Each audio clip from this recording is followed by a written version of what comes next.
ओम वेद प्रेमियों, सुधी श्रोताओं, संप्रति हम सब ऋग्वेद के तीसरे मंडल के प्रथम सूक्त के 12वें मंत्र की व्याख्या में प्रवेश करने जा रहे हैं। मंत्र दृष्टा विश्वामित्र, देवता अग्नि और छंद त्रिष्टुप है। शीर्षक है पितृतुल्य अग्निदेव की महत्ता। अब संबंधित मंत्र का सर्वप्रथम सस्वर पाठ हो जाए। अक्रोन बभ्रः समिथे महीनां दिद्रक्षेजस्सो न मे भारजीकः उदसृजा जनिताजो जजानापां गर्भो नृतमो जह्वो अग्निः। इस 12वें मंत्र में अग्नि देवता का रक्षक रूप उजागर किया गया है। तो अग्निदेव से तो रक्षा हो ही रही है। वे द्युलोक में सूर्य रूप में जीवन प्रदान कर रहे हैं धरती को, और अग्नि का ही विविध रूप है जो कि चारों ओर प्राणियों को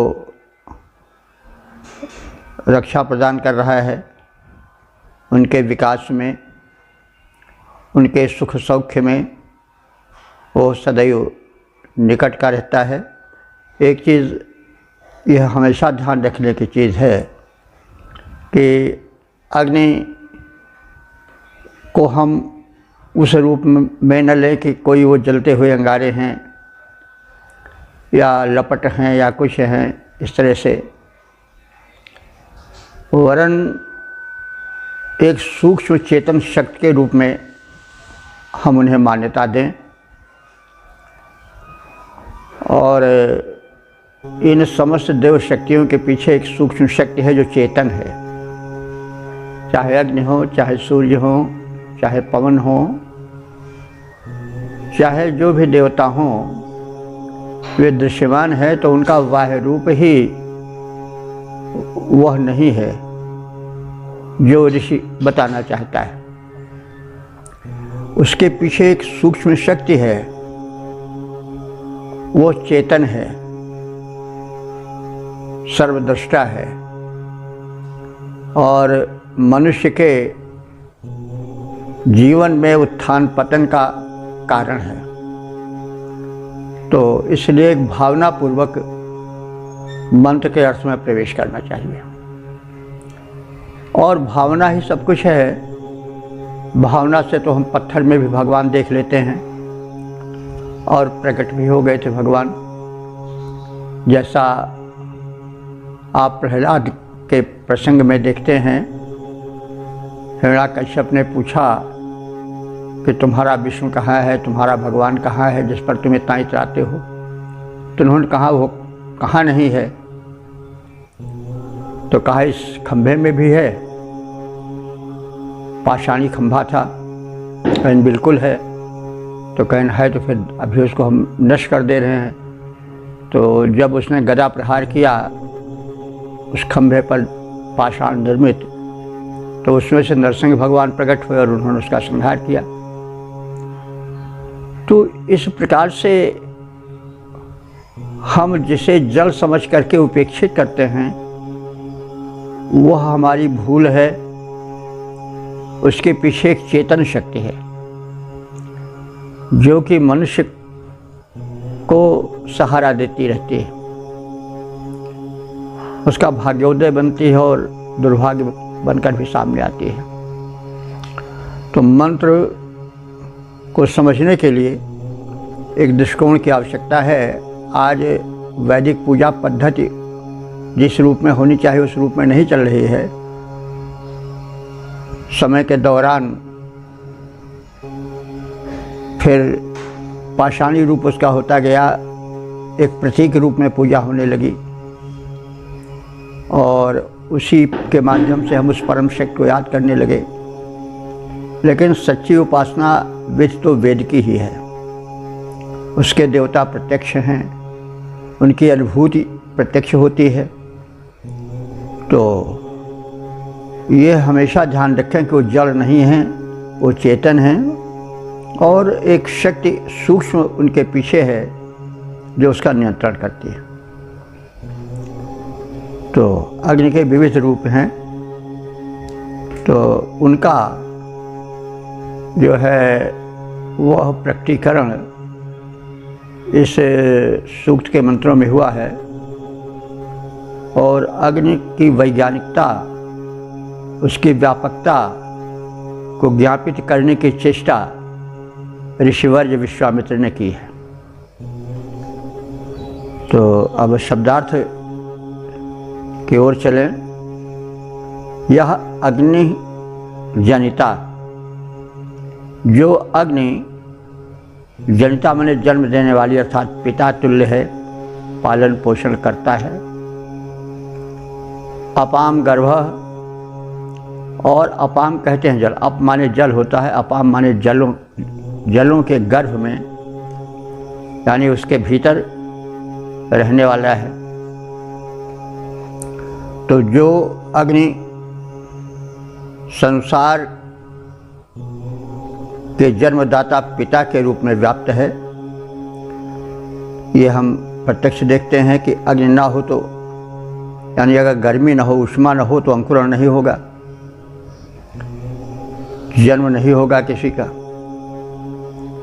जब धरती में ऊष्मा रहती है तो जल और ऊष्मा के संयोग से अंकुरण होता है, और वो अंकुरण कितना बलशाली होता है आप अनुभव करें कि पथरीली ज़मीन में भी वह कोमल अंकुर, जिसकी कोई शक्ति नहीं है, बड़ा कोमल से कोमलतम है, वह उस पथरीली ककरीली ज़मीन को फाड़ करके धरती की आकर्षण शक्ति को चुनौती देता हुआ ऊपर दृश्यमान हो जाता है और बढ़ करके वृक्ष बन जाता है, बट बीज से बट वृक्ष हो जाता है। तो ये सब अग्नि की ही महिमा है। विकास जो है, अंकुरण जो है, वो सब अग्नि की ऊर्जा से ही है। तो यावत प्रसार है उसमें अग्नि का ही उपकार है। जल के भीतर भी अग्नि है, तभी जल में उष्णता रहती है। आप देखें सर्दी के दिनों में तो जल और गर्म निकलता है धरती से, तो ऊष्मा है अग्नि में। और विद्युत अग्नि के रूप में हम देखते ही हैं मेघों में बिजली। तो ये सब दृष्टिकोण रख करके अर्थ जगत में प्रवेश करना चाहिए। अपाम गर्भ, ये जो अग्नि है वो जलों के गर्भ में विद्युत बनकर सूक्ष्म रूप से निवास करता है। नृतमः, नृतमः कहते हैं नेतृत्व करने वालों में अग्रगण्य है यह अग्नि, यानी सबसे आगे रहता है हित में। प्रकाश रूप में भी तो अग्नि ही है, अंधकार में अग्नि प्रकाश मशाल बन करके रास्ता दिखाता है। तो ये आगे ले चलने वाला तो है ही है, इसीलिए उसको नृतमा कहा गया है। नृ माने नेता और तम माने तरतम, उत्कृष्ट रूप, सुपरलेटिव डिग्री है। ये अग्नि जो है वो नृतमा है, जो नेतृत्व प्रदायक शक्तियाँ हैं, व्यक्तित्व हैं, उनमें सबसे आगे है। तो जो अग्नि समस्त संसार के जनक हैं, पिता तुल्य पालक हैं, जल के अंदर सूक्ष्म रूप से जो रहने वाले हैं, जो मनुष्यों के रक्षक हैं ऊष्मा बन करके और विविध अन्य रूपों में। यहवह समिधे अक्रह, यहवह माने महान, समिथे माने संग्राम में, अक्रह माने अपराजित रहने वाले हैं। तो जो ये अग्नि है ये महान है, और जो विरोधी शक्तियों से संग्राम करने के समय में उससे बढ़कर उस पर आक्रामक हो जाते हैं और उस पर अपना अधिकार जमा लेते हैं और अपराजित रहते हैं। तो अग्नि का अधिकार सब पर है। तो मही नाम बभ्री, अब ये मानवीकरण भी हो रहा है। मही नाम बभ्री, मही माने अपनी महती सेना, बभ्री माने भरण पोषण करना। तो अग्निदेव की बहुत विशाल सेना है, वे उस सेना का भरण पोषण करते हैं। तो लंबी सेना के भरण पोषण के लिए क्षमता चाहिए। तो कहने का मतलब ये है कि अग्नि का जो व्यापक प्रसार है वही उसकी विशाल सेना है, और वो व्यापक प्रसार कभी नष्ट नहीं होता। इस रूप में हम कह सकते हैं कि अग्नि देवता जो हैं सबका भरण पोषण करते हैं। भरण पोषण नहीं होगा तो नष्ट हो जाएगा। तो अग्नि का व्यापक प्रसार है जल थल नभ में, तो वह पोषण से है, यानी उनकी शक्ति कभी क्षीण नहीं होती। और ये सब जो किरणें हैं और जो विद्युत है जल थल नभ में जो प्रसार अग्नि का है, वो प्रसार कभी समाप्त नहीं होता, उनकी सेना कभी समाप्त नहीं होती। उसका पोषण अग्नि देवता करते रहते हैं, उनकी क्षमताएं अनंत हैं। विदक्षेय भारिजिका, विद वे कैसे हैं?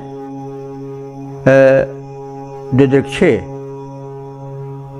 यानी दर्शनीय हैं। और कैसे हैं?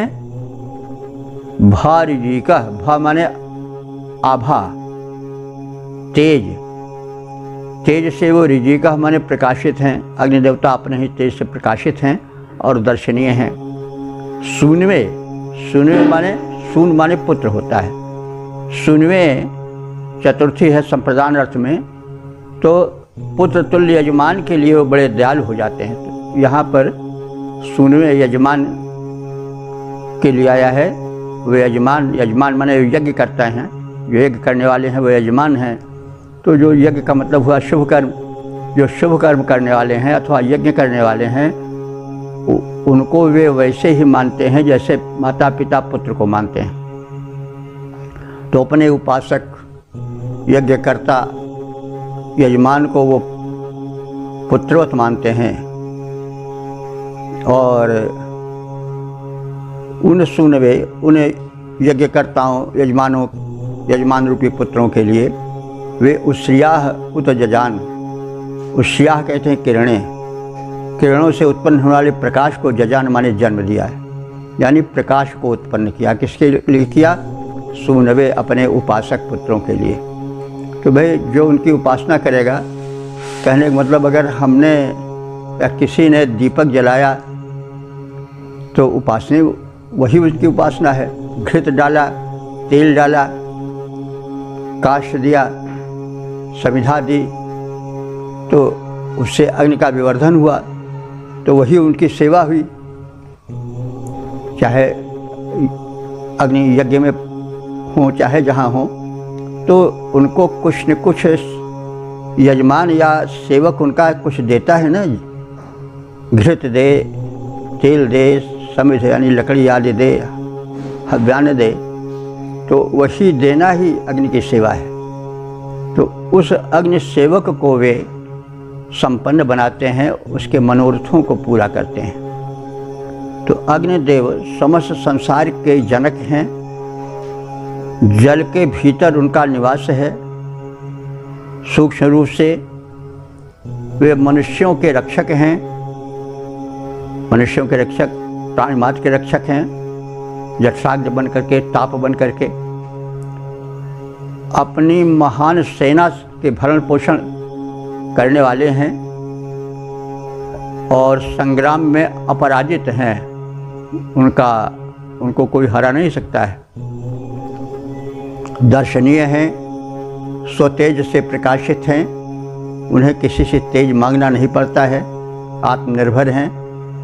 और वे बड़े वत्सल हैं।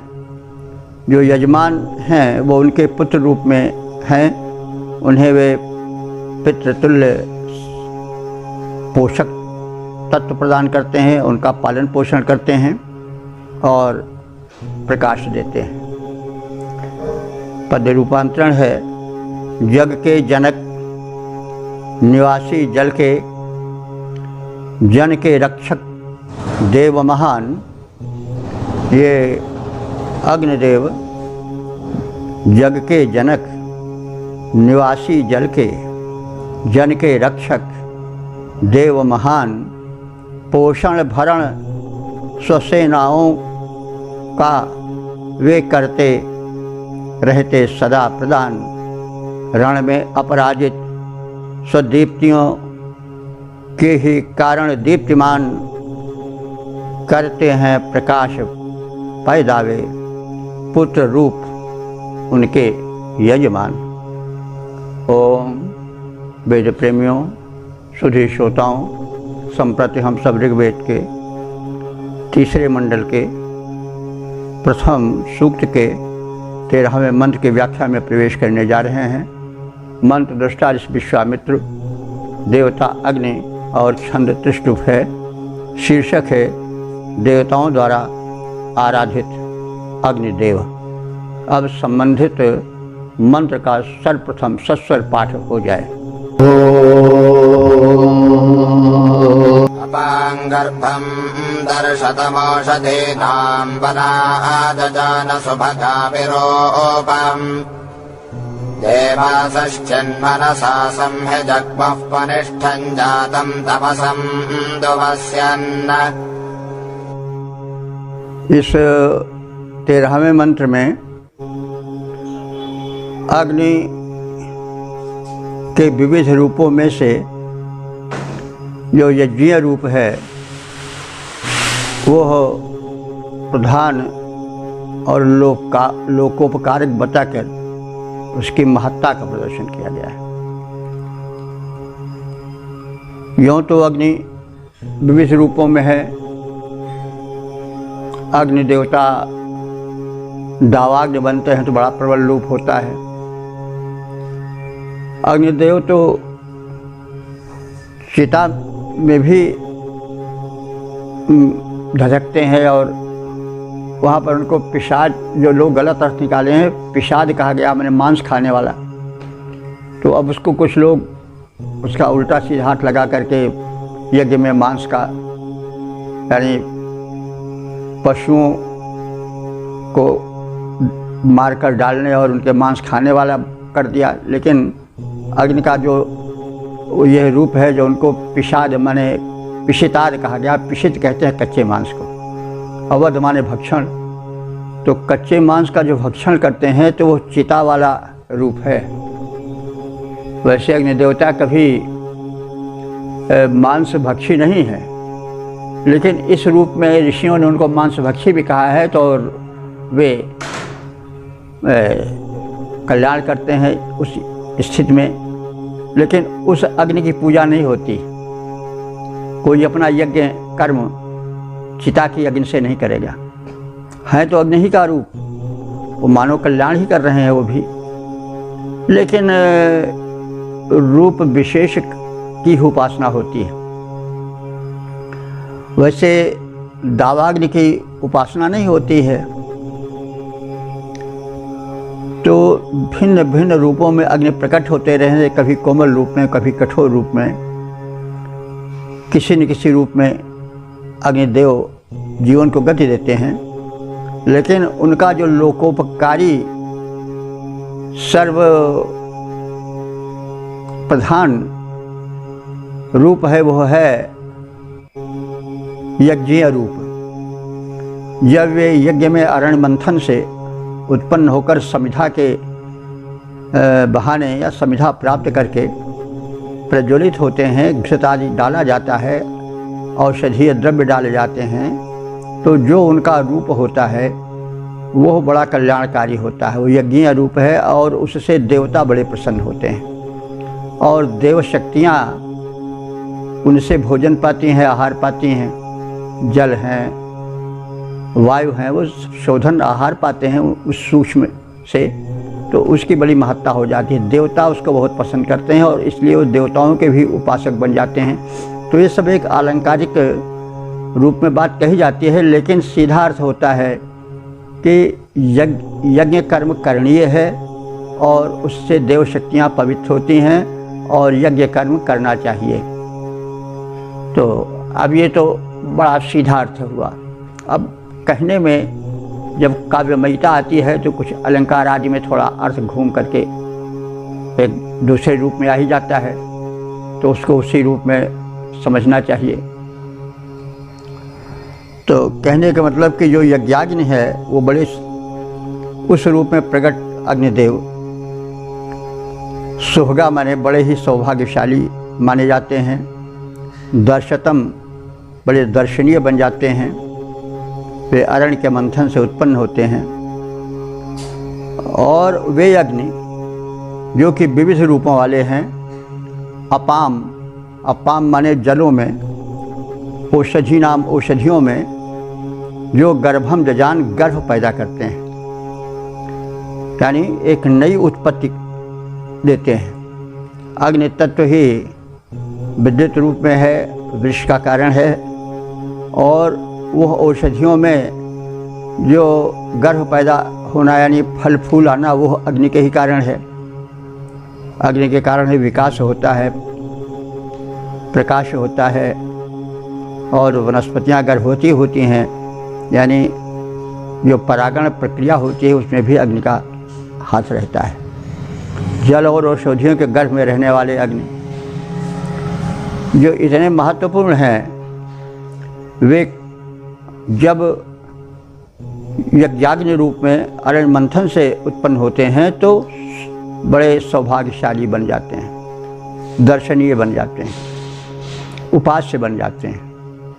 और फिर देवासह माने देवगण, देवता लोग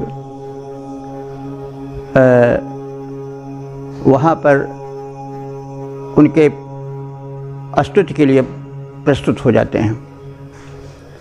मनसा संजगमुह, स्तुति के विचार से दिव्य शक्तियाँ भी विनम्र भाव से उपस्थित होती हैं यज्ञाग्नि के पास सूक्ष्म रूप से, और वे अग्नि को महान मानकर कृतज्ञ बन करके उनको नमन करते हैं। देव शक्तियाँ भी नमन करती हैं, क्योंकि यज्ञीय रूप उनका बड़ा ही महत्वपूर्ण होता है, लोकोपकारी होता है। और जो शक्तियाँ हैं देव शक्तियाँ वायु के रूप में और मेघ के रूप में, जल के रूप में, वे सब शोधित होती हैं, जीवन पाती हैं। ये तो प्रसिद्धि है कि अग्नि के द्वारा ही देव शक्तियाँ आहार पाती हैं। इसीलिए देवमुख भी कहा गया अग्नि को, क्योंकि अग्नि में आहुति जब पड़ती है तो उससे जो सूक्ष्म शक्ति निकलती है उससे देव शक्तियाँ पुष्ट होती हैं, वही उनका आहार है। तो देवताओं के मुख भी अग्नि कहे जाते हैं इसी प्रयोजन से। तो अरण्य को आप सब जानते ही हैं, 2 काष्ठ होते हैं जिसमें मंथन से अग्नि पैदा होती है, उसको अरण्य कहा जाता है। तो अरण्यों ने दर्शनीय विविध रूप वाले जल और औषधियों के गर्भ में मध्य में रहने वाले अग्नि को उत्पन्न किया यज्ञ वेदी में। तो यज्ञ काल में समस्त देव उन स्तुत्य बलशाली सद्योजात अग्नि के पास पहुंच जाते हैं। दिव्य शक्तियाँ सूक्ष्म रूप में यज्ञ भूमि पर उपस्थित हो जाती हैं। स्तुतिपूर्वक उन देवों ने अग्नि की सम्यक सेवा की, यानी अग्नि से प्रसन्न हुए अग्नि को नमन करने लगती हैं देव शक्तियाँ भी, क्योंकि अग्नि जो हैं वो देवों को आहार देने वाले बताए गए हैं और इसीलिए वह स्तुत्य हैं। जो देता है वही देव है और देने वालों में सबसे आगे कौन है? अग्निदेव हैं। इसलिए वो तमाम दिव्य शक्तियों के भी उपास्य हैं। पद्य रूपांतरण है, जल में औषधियों में जिनका सूक्ष्म रूप से रहा प्रसार, जल में औषधियों में जिन अग्निदेव का सूक्ष्म रूप से रहा प्रसार, हुए अरण्य मंथन से पैदा अग्निदेव होकर साकार। सद्योजात अग्निढिग आए सुर स्तुति के लिए विचार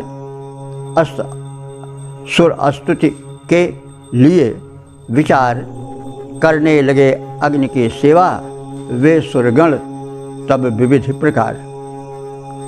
ओम वेद प्रेमियों, सुधी श्रोताओं, संप्रति हम सब ऋग्वेद के तीसरे मंडल के प्रथम सूक्त के 14वें मंत्र की व्याख्या में प्रवेश करने जा रहे हैं। मंत्र दृष्टा ऋषि विश्वामित्र, देवता अग्नि, छंद त्रिष्टुप है, शीर्षक है अग्निदेव के विविध उपकार। अब संबंधित मंत्र का सर्वप्रथम सस्वर पाठ हो जाए। रहन्त इद्भानवो भारजेकमग्निं सजन्त विद्युतो न शुक्राः गुहे एव वृद्धं सदसि स्वे अन्तरपार ऊर्वे अमृतं दुहानाः। इस 14वें मंत्र में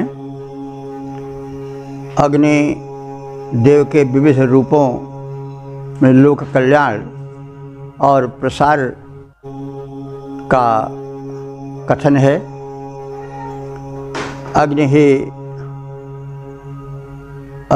द्युलोक में सूर्य की किरणों के रूप में सागर के जल का शोषण कर उसे बाष्पित कर मेघ बनाते हैं, और वे ही अग्नि जाकर मेघों में विद्युत बनकर वृष्टि का कारण बनती हैं, और वे ही अग्नि विविध रूपों में प्राणी मात्र का कल्याण करती हैं या करते हैं। तो संस्कृत में तो अग्नि पुल्लिंग है, लेकिन हम लोग हिंदी में कभी कभी उसको स्त्रीलिंग में भी बोल देते हैं। दोनों अपने अपने स्थान पर ठीक है, अपने अपने भाषा के रूप हो जाते हैं। तो इसको आप लोग यथास्थान जैसा उचित हो ऐसा समझते चलें। तो अब अग्निदेव की महत्ता का और वैविध्य का वर्णन करते हुए ऋषि कह रहा है कि विद्युतः न शुक्राः। विद्युत कहते हैं बिजली, न माने समान। ये तो आप सब जानते ही हैं कि वैदिक व्याकरण में जब ना संज्ञा के बाद आता है तो समान का अर्थ देता है, और जो पहले रहता है तो वो निषेध का अर्थ देता है। शुक्र माने होता है तेजस्वी। तो विद्युतः न शुक्राः, जो अग्नि रूप सूर्य की किरणें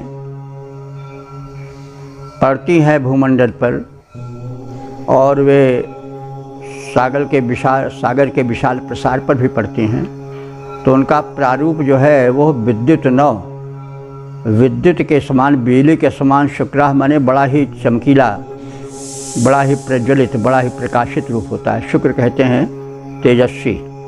तो विद्युत के समान अत्यंत कांति युक्त सूर्य की किरणें, सूर्य भी अग्नि का ही एक व्यापक पिंड है, उसकी बृहंता ही तो भानुआ, उसकी बृहंता माने महान, अग्नि के महान पिंड से निकलने वाली भानुआ। भानुआ माने किरणें। भानु माने सूर्य होता है, और भानु का अर्थ दीप या किरण भी होता है, और उन्हीं दीप या किरण कारण सूर्य को भानु कहा जाता है। पुल्लिंग रूप में वो सूर्य है, और अगर उसका रूप चलें तो इसी लिंग में भानु, भानु, भानुआ। तो यहाँ भानुआ सूर्य के लिए नहीं बल्कि सूर्य की किरणों के लिए है।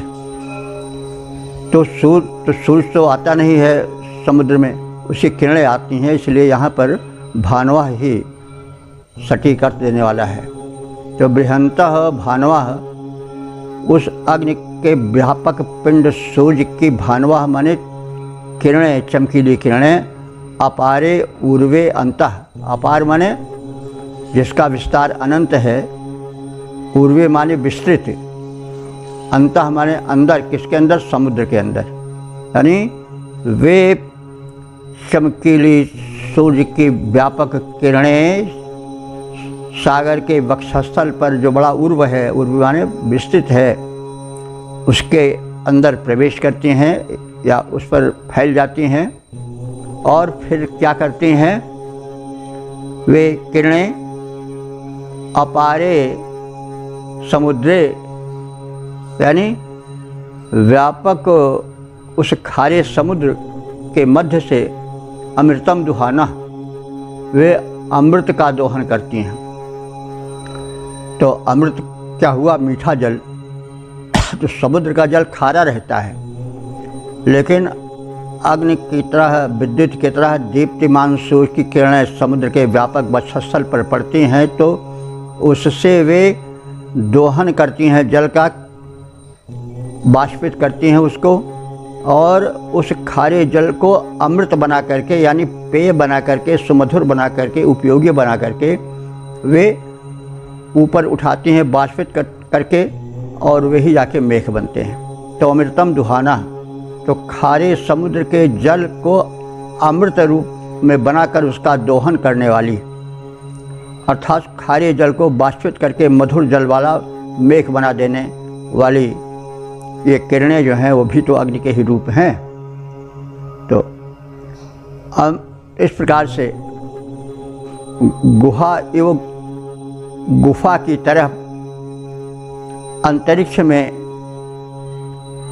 वे सूर्य की विद्युत की तरह चमकीली किरणें बादल बना करके पहुंचा देती हैं जल को। कहाँ पर? गुहा यानी गुफा की तरह व्यापक अंतरिक्ष में, यानी आकाश में सूर्य की किरणें खारे समुद्र के जल को बाष्पित करके मधुर जल से युक्त बादल के रूप में छिटका देती हैं, फैला देती हैं। तो इस प्रकार से वृद्धम ऋजिकम प्रविद्ध प्रकाशमान विद्युत के रूप में वे सचंत माने वे अग्निदेव ही, सचंत माने आश्रय लेते हैं, मतलब वे अग्निदेव ही सूर्य की किरणों के रूप में विस्तृत सागर के वक्ष से वहाँ के खारे जल को मधुर बना करके, अमृत तुल्य बना करके आकाश में बादल रूप में आकाश गुफा में फैला देती हैं, और फिर उसमें स्वयं भी आश्रय ले लेती हैं। किस रूप में? विद्युत अग्नि रूप में। तो अग्नि की ही व्यापकता है। तो ऋषि यह बताना चाहता है कि अग्नि ही का व्यापक प्रसार चारों ओर है, जल में, थल में, और पृथ्वी के लिए, प्राणी मात्र के लिए कितने उपकारी अग्निदेव हैं, उनकी महत्ता का अनुभवन आवश्यक है, और अग्नि तत्व का शोधन, अग्नि तत्व का सदुपयोग करना चाहिए। हम लोग अग्नि तत्व का दुरुपयोग करते हैं, इसीलिए दुखी हैं। आजकल युद्ध छिड़ रहा है, एटम बम से कांप रहा है संसार, और वो अग्नि ही का तो विस्फोटक रूप है। तो आदमी उसका दुरुपयोग कर रहा है, तो हजारों लाखों की संख्या में संघार भी हो रहा है, अनंत कष्ट फैल रहा है। इसलिए से आप सब जानते हैं कि अग्नि का दुरुपयोग होता है जब देवता का हम दुरुपयोग करते हैं। कोई हमको कुछ देता है तो हम तलवार देता है, तो उस तलवार से हम रक्षा भी कर सकते हैं, और संघार भी, किसी को मार भी सकते हैं, किसी को लूट भी सकते हैं। तो फल तो मिलेगा, अच्छा का भी बुरा का भी। लेकिन ऋषि सावधान करता है कि शक्ति का दुरुपयोग न करो, अग्नि का दुरुपयोग न करो। तो इस तरह से ये प्रकाशमान जो सूर्य की किरणें हैं, वे बाष्प के साथ जा करके विद्युत बन करके व्यापक आकाश गुफा में आश्रय लेते हैं, और इस प्रकार से विद्युत की भांति अत्यंत कांतिमान सूर्य की किरणें समुद्र के खारे जल को मथ कर अमृत तुल्य मधुर जल बना देती हैं, और फिर उसे आकाश की गुफा में मेघ बना फैला देती हैं। वे किरणें गगन गुफा में प्रकाशमान विद्युतग्नि का रूप धारण करती हैं, और इस प्रकार से ये अग्नि का ही एक रूप है जो आकाश में घन घटाओं में विश्राम करता है, निवास करता है। पद्य रूपांतरण है, तेजस्वी किरणें मिल करके सागर जल का मंथन करती, तेजस्वी किरणें मिलकर के सागर जल का मंथन करती, खारे जल से सुधा तुल्य मधुनीर ग्रहण कर में धरती। गगन गुफा में ज्योतित रवि का विद्युत का आश्रय लेती हैं। गगन गुफा में ज्योतित रवि का विद्युत का आश्रय लेती हैं। अंतरिक्ष में व्याप्त अग्नियाँ भू को वर्षा जल देती हैं। ओम वेद प्रेमियों, सुधी श्रोताओं, संप्रति हम सब ऋग्वेद के तीसरे मंडल के प्रथम सूक्त के 15वें मंत्र की व्याख्या में प्रवेश करने जा रहे हैं। मंत्र दृष्टा ऋषि विश्वामित्र हैं, देवता अग्नि हैं और छंद त्रिष्टुप है। शीर्षक है अग्निदेव से सुरक्षा की प्रार्थना। अब संबंधित मंत्र का सर्वप्रथम सस्वर पाठ हो जाए। ईळे चत्वा यजमानो हविर्भिरीळे सखित्वं सुमतिन्निकामः देवैरवो मिमीहि सञ्जरित्रे रक्षा च नोदम्येभिरनीकैः।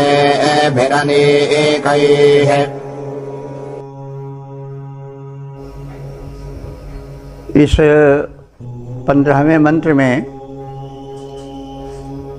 अग्नि देव से प्रार्थना की जा रही है कि हम यजमान आपके उपासक हैं और आपके सख्यत्व को, आपके बंधुत्व को, कृपा दृष्टि को पाते रहें। और आप देवावाहक हैं, देवों के परम प्रिय हैं, उनको भी हमारे अनुकूल बना करके हमारी रक्षा में तत्पर रहो। तो यजमाना हविर्भिः त्वा ईडे, हे अग्नि, यजमान, मैं यजमान यज्ञकर्ता, हविर्भिः हवि प्रदान के माध्यम से, त्वा माने तुझे, यानी तुझ अग्नि को, ईडे माने स्तुति करता हूँ, यानी मैं तुम्हारी स्तुति करता हूँ। यजमान कैसे स्तुति, किस ढंग से स्तुति करता हूँ? हवि प्रदान के द्वारा। तो आपसे हम यह प्रतिफल चाहते हैं कि हम सेवक, साधक, यजमान, यज्ञकर्ता आप से सुमति पावें, सुमतिम, सुंदर विचार पावें, क्योंकि विचार ही मनुष्य का उपकार करता है और वही अपकार भी करता है। विचार अगर उत्तम नहीं रहे तो व्यक्ति की प्रतिभा चोरी में, चांडाली में और संघार में लोगों को कष्ट देने में लग जाएगी और फिर बुरा का नतीजा तो बुरा होता ही है। तो बुद्धि तीक्ष्ण रही लेकिन अगर सात्विकता से युक्त ना रही तो निर्माण नहीं, उसके द्वारा विनाश होगा। इसलिए सबसे पहले आवश्यक है कि सुमति हो, सुंदर बुद्धि हो, क्योंकि जहाँ सुमति तह संपत्ति नाना और जहाँ कुमति तह विपद निदाना। कुमति का निदान, फल, परिणाम विनाश होता है और सुमति का परिणाम, उसका प्रतिफल होता है कल्याण। तो इसलिए हवि प्रदाता यजमान प्रार्थना कर रहा है कि अहम त्वा ईडे, हे अग्निदेव, मैं तुम्हारी स्तुति करता हूँ। आप सुमतिम, हमें सद्बुद्धि प्रदान करो, और निकामा सखित्वम, और निष्काम विचार से, निस्वार्थ रूप से मैं आपका सखित्व, आपका मैत्री भाव प्राप्त कर सकूं, आपका नैकट्य प्राप्त कर सकूं। यहाँ सख्य भाव की भक्ति का स्फुरण हुआ है। वो भाव, वो भक्ति ज़्यादा उत्तम होती है। एक बार जब पहली बार भेंट हुई वल्लभाचार्य के सूरदास जी से, तो सूरदास जी पहले दास्य भाव की भक्ति करते थे और उन्हें गाकर सुनाए कि हाँ प्रभु सब पतितन कोटि को, तो मैं तो सारे पतितों का टीका हूँ, यानी बढ़ चढ़ के हूँ। मौसम कौन पतित खल कामी, हमारे समान कौन पतित है, कौन दुष्ट है और कौन कामी है। तो इस प्रकार से उन्होंने अपनी दैन्य भावना प्रकट की।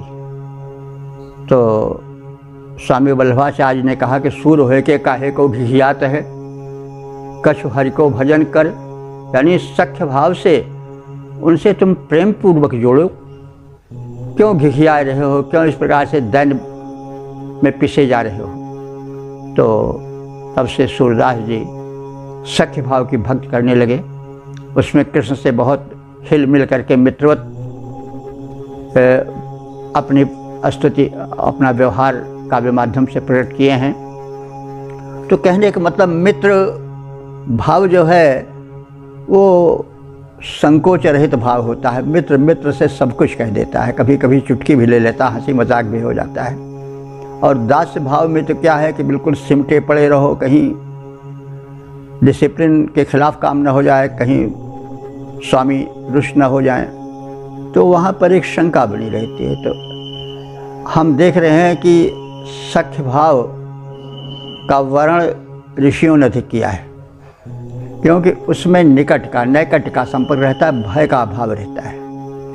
तो इसीलिए कह रहा है कि सखित्वम ईडे, हे अग्निदेव, मैं आपके सखित्व का, मैत्री प्राप्ति का प्रार्थी हूँ। और तदर्थ ईडे माने प्रार्थना कर रहा हूँ। देवई माने देवताओं के साथ, जरित्रे, जरित्रे माने मुझ स्तोता के लिए, जरित्र कहते हैं स्तोता को, स्तुतकर्ता को, और जरित्रे संप्रदान अर्थ में प्रयुक्त है कि देवई है, देवताओं के साथ, जरित्रे मुझ स्तोता के लिए अवह माने रक्षा प्रदान करो, यानी मुझ स्तोता की, स्तुतकर्ता की भक्त की रक्षा करो। दम्मे भी न रक्ष, दम्मे भी माने अपने दुर्दम्य तेज से, न माने हम सबकी, रक्ष माने रक्षा करो। हे अग्निदेव, मैं यजमान हवियों द्वारा तुम्हारी स्तुति करता हूँ। उत्तम बुद्धि की कामना करता हुआ मैं तेरे बंधुत्व प्राप्ति की प्रार्थना करता हूँ। देवों के साथ हम उपासकों को अपने दुर्दम्य तेज से रक्षित करो, यह तुमसे प्रार्थना है। पद रूपांतरण है, अर्पण कर हव्यान्न कर रहा है स्तुति यजमान, अर्पण कर हव्यान्न कर रहा है स्तुति यजमान। उत्तम बुद्धि विचार चाहता उसको करो प्रदान। स्तुतिरत हूँ मिले मित्रता हमको, नाथ तुम्हारी देवों के संग विपुल तेज से रक्षा करो हमारी। ओम वेद प्रेमियों, सुधी श्रोताओं, संप्रति हम सब ऋग्वेद के तीसरे मंडल के प्रथम सूक्त के 16वें मंत्र की व्याख्या में प्रवेश करने जा रहे हैं। मंत्र विश्वामित्र, देवता अग्नि और छंद त्रिष्टुप है। शीर्षक है शत्रुओं पर विजय की प्रार्थना। अब संबंधित मंत्र का सर्वप्रथम सस्वर पाठ हो जाए। उपक्षेतारस्तव सुप्रणीतेऽग्ने विश्वानि दधानाः सुरेतसा श्रवसा तुञ्जमाना अभिश्यामप्रदनायोऽङ्ग्रदेवान्। इस 16वें मंत्र में अग्निदेव से शक्ति संपन्न बनकर जो देव विरोधी शक्तियां हैं उन पर विजय पाने की प्रार्थना है। सुप्रणीते अग्ने, सुप्रणीते माने श्रेष्ठ नेतृत्व प्रदान करने वाले। अग्नि माने अग्नि देवता। तो सुप्रणीते अग्नि, हे श्रेष्ठ नेतृत्व प्रदायक अग्निदेव। तव उपक्षेतारा, हम सब, तव माने तुम्हारे, उपक्षेतारा माने समीप निवास करने वाले हैं। तुम्हारे आश्रय में तुम्हारा नैकट्य प्राप्त करने वाले हैं। तो उप माने समीप होता है, क्षेतारा माने निवास करने वाला। तो क्ष निवास के अर्थ में वैदिक संस्कृत प्रयोग होता है। उपक्षेतारा समीप निवास करने वाले। तो जो भक्त होता है, किसी का कृपा पात्र होता है, उसके समीप रहता ही है। तो हम सब तुम्हारे उपासक, तव उपक्षेतारा, तुम्हारे समीप आश्रय पाने वाले हैं। विश्वानि धन्या दधाना, विश्वानि धान्या माने संपूर्ण धन धान्य को, दधाना माने हम धारण करते रहें, पाते रहें। और तुंजमाना माने तुम्हारे द्वारा पोषित होते रहें। हम यजमान तुम्हारी कृपा दृष्टि में, तुम्हारे आश्रय में रहते हुए विश्वानि धान्य, जो संपूर्ण धन धान्य है लोक के, उन्हें दधाना माने धारण करते रहें। और तुंजमाना तुम्हारी कृपा के पात्र बने रहें और उससे पोषित होते रहें। सुरेतसः श्रवसः, हम सुरेतसः माने परम शक्तिशाली पोषक, श्रवसा माने होता है अन्न, अथवा श्रवस माने यश भी होता है। तो हम तुमसे पुष्टि प्रदायक पोषक अन्न अथवा हमारे यशा शरीर को पोषक बनने वाले कीर्ति से भी हम जुड़े रहें।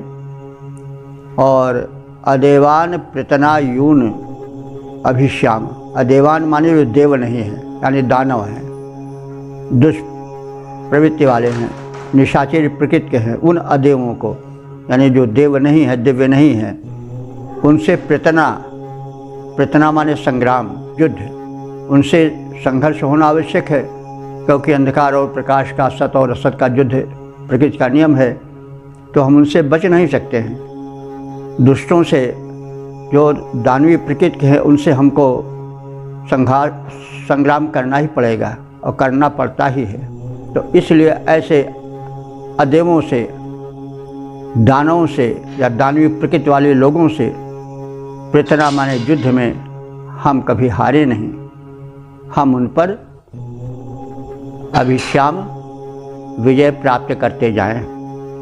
तो हे श्रेष्ठ नेतृत्व प्रदायक अग्निदेव, तुम्हारे उपासक हम, तुम्हारे भक्त संपूर्ण धन धान्य धारण करते रहें, प्राप्त करते रहें, तुम्हारी कृपा से पोषित होते रहें, तुम्हारे आश्रय में जीवन बितावें और तुम्हारी कृपा से प्राप्त अन्न से हम पोषण प्राप्त करें और उस बल से हम देव विरोधी शक्तियों पर संग्राम में विजय पाते रहें। ये आपसे प्रार्थना है।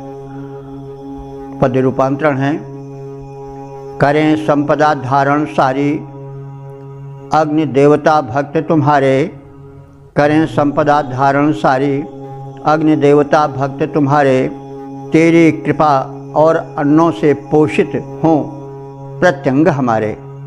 हे उत्तम नेतृत्व प्रदायक, तेरा निर्देशन पाएं, देव विरोधी रिपु दल पर हम नित्य विजय पाते जाएं। तो हम भाग नहीं सकते हैं संसार में, हमें संघर्ष करना ही पड़ेगा, यह नियम है। लेकिन उस संघर्ष से हम भागें नहीं और आत्मबल पाएं और विजय पाएं, यह आपसे प्रार्थना है। हे अग्निदेव, आप प्रकाशक हो, शक्ति स्रोत हो, आपको नमन करते हैं। ओम।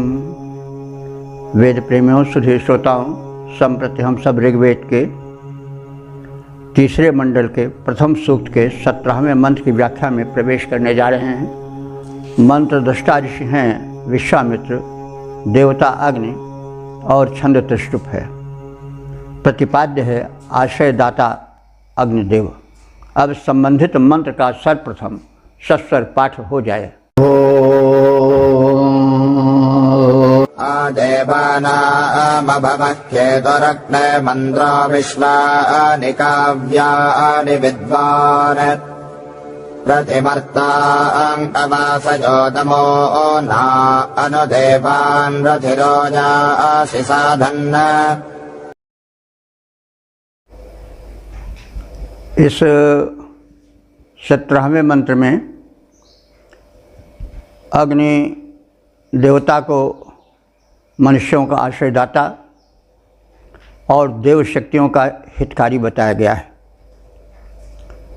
प्रार्थना करता हुआ ऋषि कह रहा है कि अग्नि, हे अग्नि देवता, देवानाम केतु, तुम देवों के केतु हो।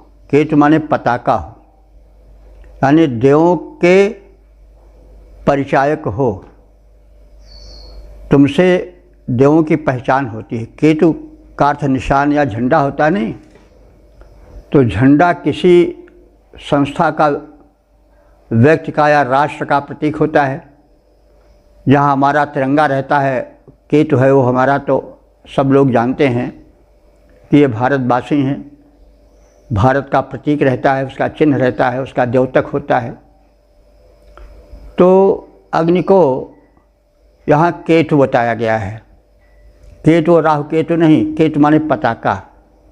तो जैसे पताका सूचित कर देता है, चिन्ह रूप में प्रकट हो जाता है कि यह अमुक से संबंधित है और उसका परिचय दे देता है, उसकी व्याप्ति, उपस्थिति की सूचना दे देता है। तो हे अग्निदेव, तुम देवों के केतु हो, यानी देवों के पताका हो, दिव्य शक्तियों की सूचना देने वाले हो। यानी जहाँ तुम रहोगे वहाँ देवता रहते हैं, इसकी सूचना मिल जाती है। आमंद्रह, आमंद्रह माने पूर्ण रूप से, मंद्र माने आनंद देने वाले हो। तुम पूर्ण आनंद प्रदायक हो और रमणीय हो। विश्वानि काव्यानि विद्वान, विश्वानि माने संपूर्ण, काव्यानि माने काव्य रूप स्तोत्रों के, मंत्रों के, विद्वान माने जानने वाले हो, ज्ञाता हो। मंत्रों में क्या भाव है इसका तुम्हें पूर्ण परिचय है। मर्तान दमुना अवासया, मर्तान माने मनुष्यों को, मर्त्यों को, मरणशील मानवों को। दमुना माने भवन, वैदिक शब्दावली में दमुना भवन को कहते हैं। तो मनुष्यों को उनके भवनों में आवासया, तुम ही बसाने वाले हो, तुम ही आश्रय देने वाले हो। स्पष्ट है कि अगर प्रकाश न हो तो कोई घर में कैसे रहेगा। बिजली गुल हो जाती है तो रहना मुश्किल हो जाता है। वैसे अगर दीपक ना हो, ज्योति ना हो तो घर में कैसे रहा जाएगा। प्रकाश की आवश्यकता होती है, तो अग्नि तत्व की आवश्यकता होती है घर में रहने के लिए। चाहे सामान्य घर हो, चाहे शरीर रूपी घर में आत्मा को रहने के लिए भी, प्राण को रहने के लिए भी अग्नि की आवश्यकता है, प्रकाश की आवश्यकता है।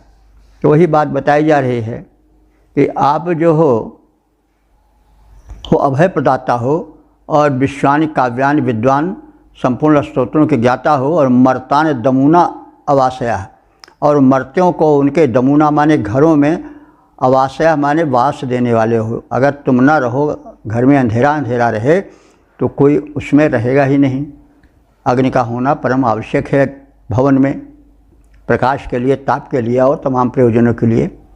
तो हे अग्निदेव, तुम्हारा यह महत्व है। और तुम रथिरा, रथिरा माने उत्तम रथी हो, वीर योद्धा हो, और देवान अनुयायी, देवों का हित करने वाले हो। दिव्य शक्तियों को तुम आहुति पहुंचाकर उन्हें पुष्ट कर उनके हित करने वाले हो, और देवगण तुम्हारा अनुसरण करते हैं, यानी तुम्हारे द्वारा हव्य द्रव्य पहुँचाया जाए, यज्ञ भाग प्राप्त हो जाए, इसके लिए देवगण तुम्हारा आश्रय लेते हैं।